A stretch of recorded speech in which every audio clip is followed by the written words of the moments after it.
Препукувањата меѓу општина Гостивар и Министерството за образование за директорските места во гостиварските училишта не стивнуваат и за време на летниот распуст.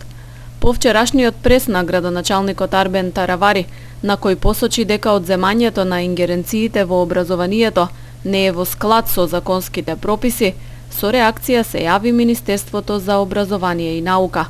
Во нивното соопштение се вели: Министерството не постапува самоволно и по желба на поединци, туку исклучиво во согласност и со почитување на правните прописи во земјата и на одлуките на останатите институции, органи и тела, задолжени за контроли, надзори и донесување на решенија за ситуации, како конкретно настанатата во општина Гостивар. Како што јавноста е веќе запознаена, по спроведени инспекциски надзори од страна на Државниот просветен инспекторат, констатирани се низа нерегуларности и непочитување на законите од страна на градоначалникот на општина Гостивар и на локалната самоуправа во постапките за разрешување и именување на директори на училишта. Станува збор за нерегуларна постапка која тој ја повторил 2 пати, што всушност е и основ за одземените ингеренции на општината во областа на образованието и задолжување за градоначалникот за враќање на состојбите во првобитниот статус. Од МОН го повикаа Таравари да не ја меша политиката во образованието на штета на процесот на едукација и воспитување на учениците.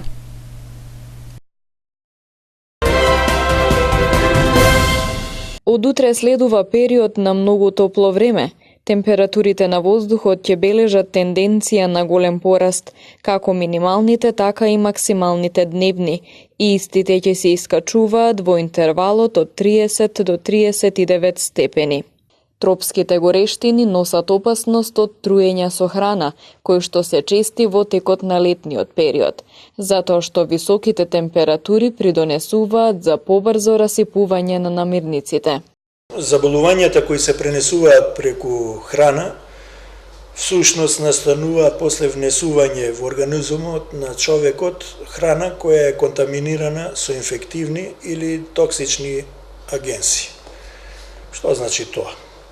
Предизвикувачи на овие заболувања се микроорганизми и тоа најчесто во 90% од случаите се работи за бактерии и во 10% од случаите се причинители се вируси. Имаме 3 типа на нарушување на здравјето од совнесување на така наречена небезбедна храна. Тоа се алиментарни инфекции, алиментарни токсикоинфекции и алиментарни интоксикации.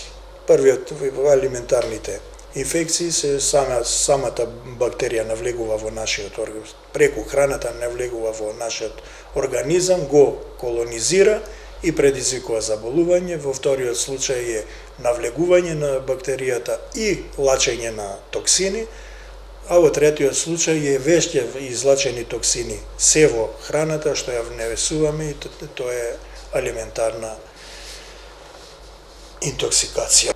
Најчесто е сезонски карактер труењето со храна, меѓутоа може да настане и вон сезона. Обично кога зборуваме за сезона, тоа се однесува на летниот период, затоа што високи се температури и им погодуваат на растот и на размножувањето на бактериите. Со цел да ја спречиме појавата на труење со храна, покрај колективните мерки за превенција, потребно е секој од нас да преземе индивидуални мерки за да го заштити своето здравје и здравјето на своето семејство. Светската здравствена организација препорачува 5 клуча за безбедна храна. Колку да звучи банално, меѓутоа ние многу се повеќе и повеќе, се помалку и помалку обрнуваме внимание на чистотата.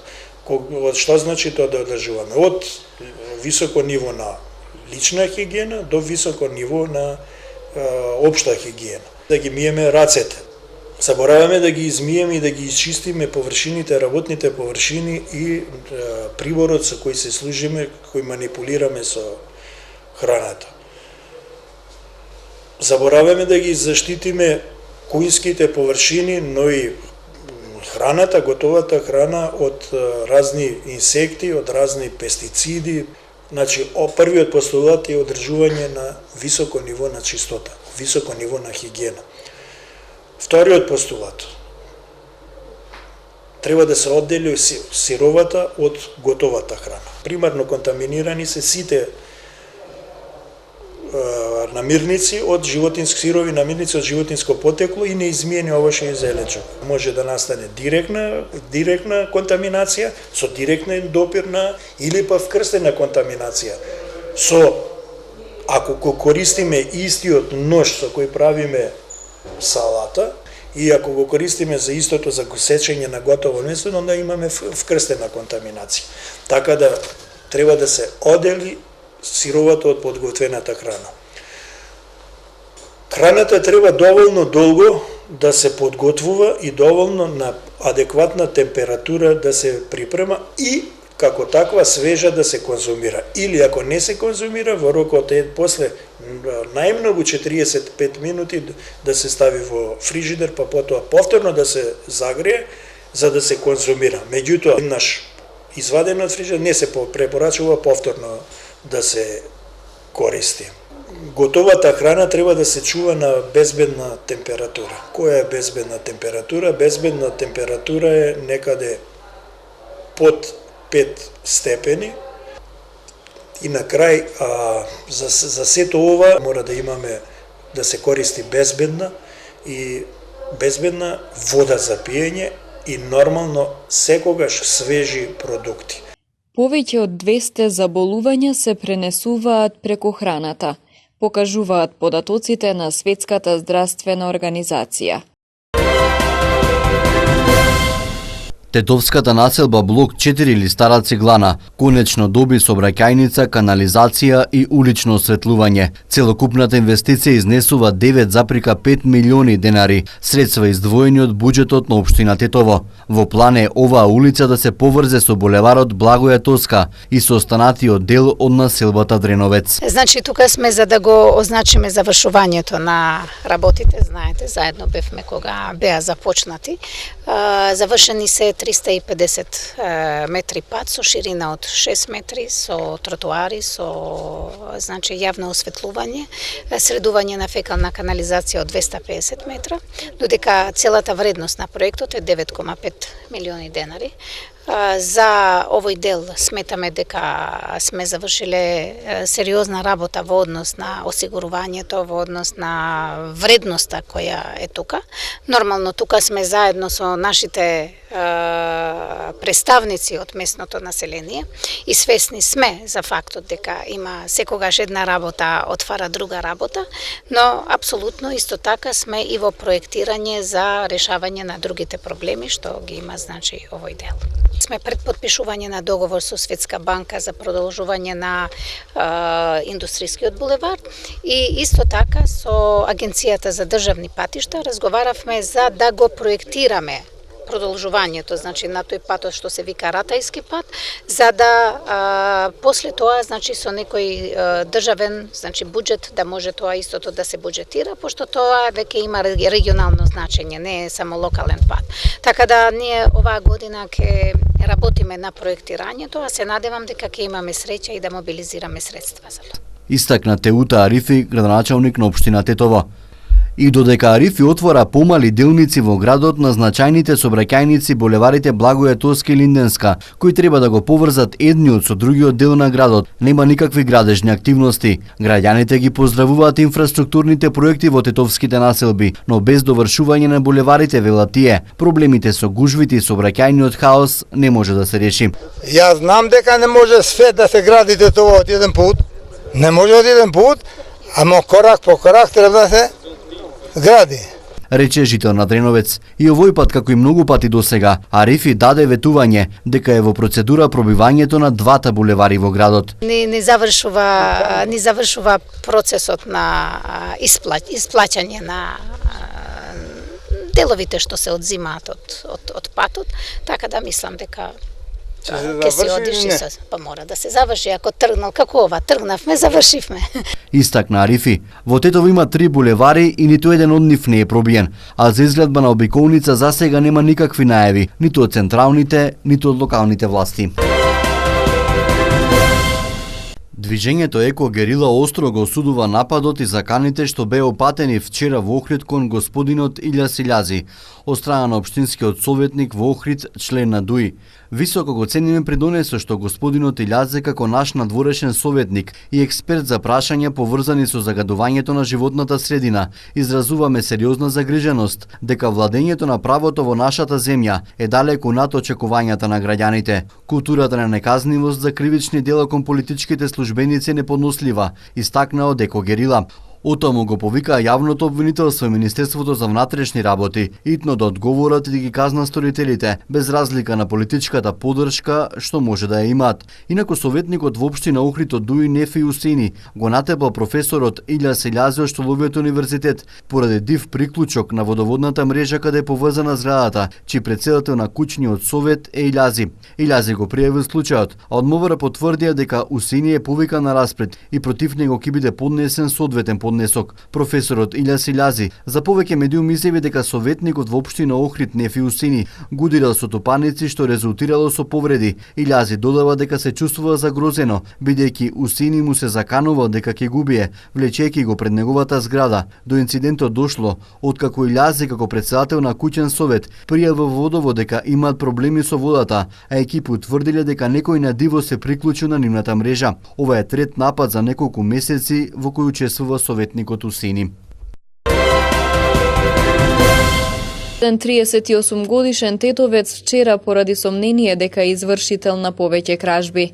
Тој е задржан во полициската станица Тетово за целосно расчистување на случајот, а одземени му се и предмети кои потекнуваат од кражби. По документирање на случајот против него ќе следува соодветен поднесок. 49 годишна тетовка пак ноќеска околу 2 часот и 10 минути пријавила дека околу полноќ во угостителски објект во Тетово физички била нападната од 42 годишник од Тетовско Ново село 2, со кого од порано имале нерасчистени имотно-правни односи. Се работи на целосно расчистување на случајот. Ноќеска околу 3 часот и 50 минути на крстосницата на магистралниот пат Гостивар Кичево со улицата Јна се случила сообраќајна несреќа во која учествувале две патнички моторни возила. Volkswagen EOS со германски регистерски ознаки, управувано 27 годишник од Гостиварско Дебреше, и Volkswagen Golf со гостиварски таблици, управуван од 19 годишник од Здуње. Во незгодата 27 годишникот здобил тешки телесни повреди, а возачот на Голфот и двајца сопатници на возраст од 40 и 50 години од Здуње завршиле со телесни повреди и се пренесени во Гостиварската општа болница Ферит Мурат за укажување лекарска помош. Извршен е увид, информираат од СВР Тетово. Во рамките на континуираните сообраќајно-контролни активности кои со засилен интензитет се реализираат овој месец во Тетово, вчера откриени и законски санкционирани се вкупно 42 различни прекршоци. Најмногу од нив, односно 12, се однесувале на непрописно, односно погрешно паркирање. 4 возила биле со истечена регистрација, исто толку ги управувале лица без возачки дозволи. 3 возачи почетници не се придржувале на законските ограничувања, 1 управувал под дејство на алкохол и друго. Овие и другите прекршоци заокружени се со 20 прекршочни и 22 мандатни платни налози.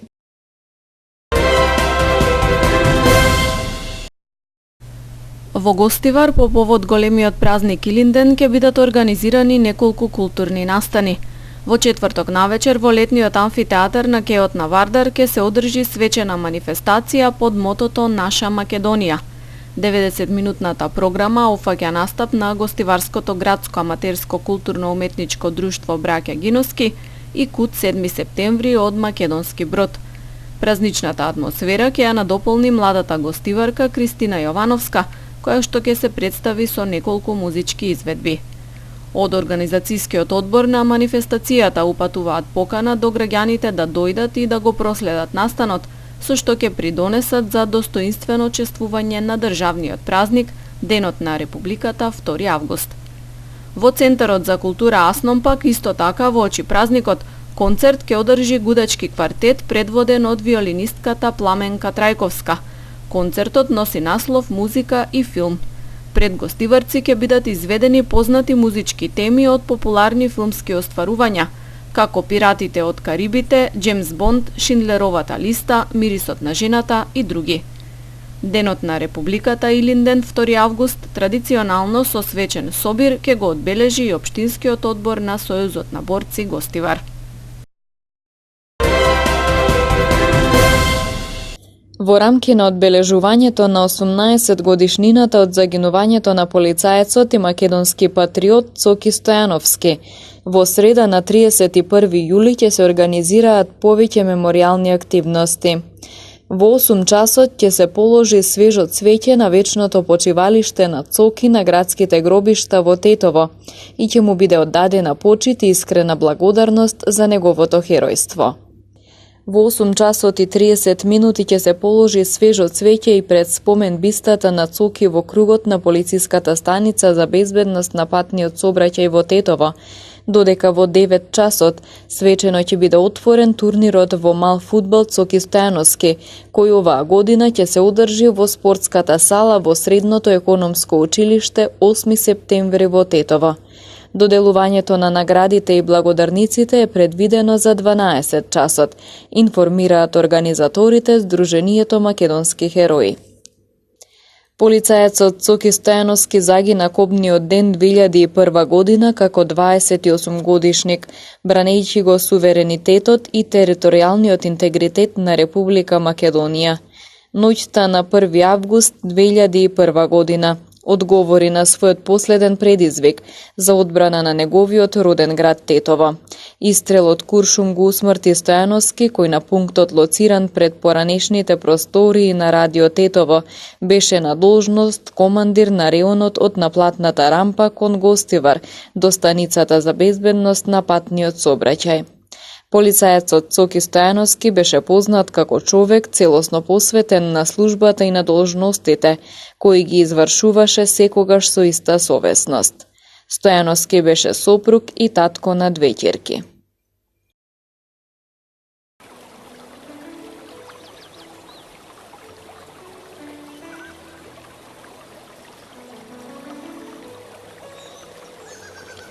Денес предпладне беше променливо облачно со локални врнежи од дожд, попладне со намалување на облачноста. Дуваше слаб до умерен ветер од северен правец. Температурите се движеа во интервал од 17 до 30 степени Целзиусови. Вредноста на УВ индексот изнесуваше 7.